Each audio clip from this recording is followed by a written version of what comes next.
நம்ம பண்ண போகிறது பேபிகார்னில் பஜ்ஜி பண்ண போகிறோம். வாங்க எப்படி பண்ணலான்னு பார்க்கலாம். வீடியோக்குள்ளே போகலாம் வாங்க. இது வந்து கடலை மாவு, அரிசி மாவு. அந்த வீடியோ போடலை, பார்த்துடுங்க. இப்போது இதில் கொஞ்சமாக காயப்பொடி போட்டுக்கலாம், உப்பு போட்டுக்கலாம். காஷ்மீர், உங்கள்கிட்ட காஷ்மீர் சில்லி இருந்தால் அது போட்டுக்கிடுங்க. நான் மஞ்சள் போட்டுக்கிடுவேன். நல்ல மிளகு பொடி போட்டுக்கிடுங்க. கொஞ்சமாக சோடா உப்பு போட்டுக்கலாம்.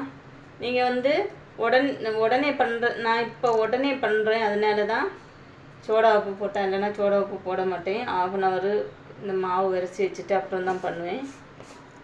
இந்த பேபிகார்னில் வந்து நான் கொஞ்சமாக லைட்டாக உப்பு போட்டு இதை ஒரு 1/2 hour முன்னாடியே உப்பில் விரைச்சி வச்சுருக்கேன். லைட்டாக உப்பு போட்டுட்டு, ஏன்னா நம்ம மாவில் உப்பு போட்டிருக்கோம் பார்த்தீங்களா, அதனால். இதில் கொஞ்சமாக ஜீரகத்தூள் போட்டுக்கிடுங்க. நான் வந்து ஜீரகத்தூள் இல்லாததுனால போடலை. ஜீரகத்தூள் கம்பல்சரி போட்டால் தான் டேஸ்ட்டும் வாசனையும் நல்லா இருக்கும். கொஞ்சம் போட்டுக்கிடுங்க. இப்போ தண்ணி ஊற்றி கெட்டியாக பிசைஞ்சிக்கிடுங்க. மாவு வந்து இந்த மாதிரி திக்காக இருக்கணும், தண்ணியாக இருக்கக்கூடாது. இருந்தால் பேபிகார்னில் இந்த மாவு பிடிக்காது.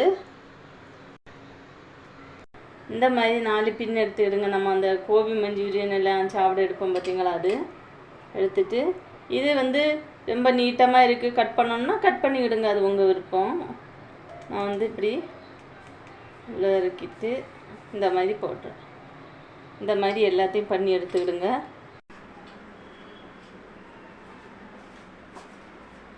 இப்போ தேவைக்கு எண்ணெய் ஊற்றிக்கிடுங்க, இதை பொரிக்கிற அளவுக்கு. பாருங்க ஃப்ரெண்ட்ஸ், இந்த மாதிரி மாவு பார்த்தீங்களா, இந்த மாதிரி கோட்டாகி வரணும். சூப்பராக வந்திருக்கு பாருங்கள். எண்ணெய் வந்து சிம்மில் வச்சுருக்கணும். எதுக்காக சிம்மில் வைக்க சொல்கிறேன்னா, இது வந்து உள்ளே வந்து பேபிகார்ன் இருக்குது பார்த்தீங்களா, அது நல்லா வேகணும். அதுக்காக தான் இந்த மாதிரி இப்போ மறைச்சி போட்டுக்கிடுங்க. நீங்கள் இது சிம்மில் வச்சு அப்படியே நல்லா சூடானதுக்கப்புறம் இது சிம்மில் வச்சுட்டு போடுங்க.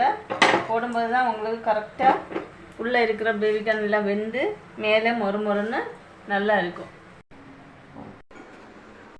பாருங்கள், நல்லா மொறுன்னு சூப்பராக இருக்குது பாருங்க பஜ்ஜி, பேபிகார்ன் பஜ்ஜி. எத்தனை பேர் சாப்பிட்டுருப்பீங்கன்னு தெரியல. நண்பர்களே, இந்த வீடியோ பிடிச்சிருந்தா லைக் பண்ணுங்கள், ஷேர் பண்ணுங்கள், கமெண்ட் பண்ணுங்கள், மறக்காமல் சப்ஸ்கிரைப் பண்ணி சப்போர்ட் பண்ணுங்கள்.